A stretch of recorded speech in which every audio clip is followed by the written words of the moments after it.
She thought she could take over my private lake for her HOA events. But when my attorney showed up with court orders, the entire board collapsed in one afternoon. The lake behind my home wasn't just a view, it was my sanctuary.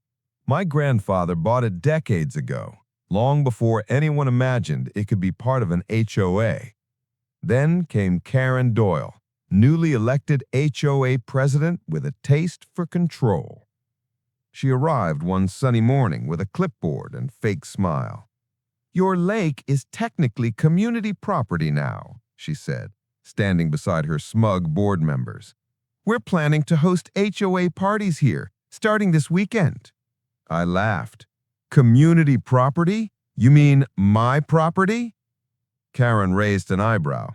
"Oh, you'll cooperate or face daily fines and legal action." What she didn't know, my wife, Claire, wasn't just a calm homemaker. She was one of the sharpest real estate attorneys in the state. That night, Claire went to work. Within 24 hours, she had pulled deed records, boundary surveys, and water rights licenses. Every document proved that the lake and its access road were privately owned, untouchable by any HOA regulation.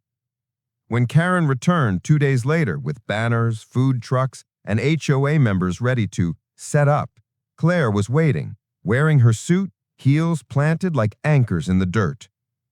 "Touch 1 inch of this land," Claire said, holding up a stamped court injunction, "and you'll be trespassing on private property under state law."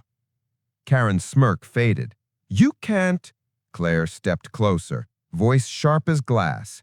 "Try me. The next step is a $2 million lawsuit for property interference." Gasps rippled through the crowd.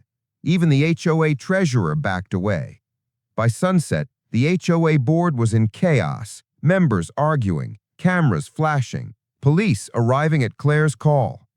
Days later, the city announced an investigation into the HOA's misuse of community funds. Karen resigned in disgrace.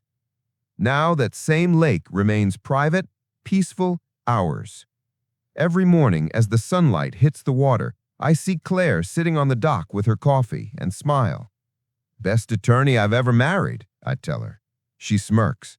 "Best client I've ever bankrupted an HOA for." I am Liam, and trust me, the next HOA story is even worse. Subscribe now.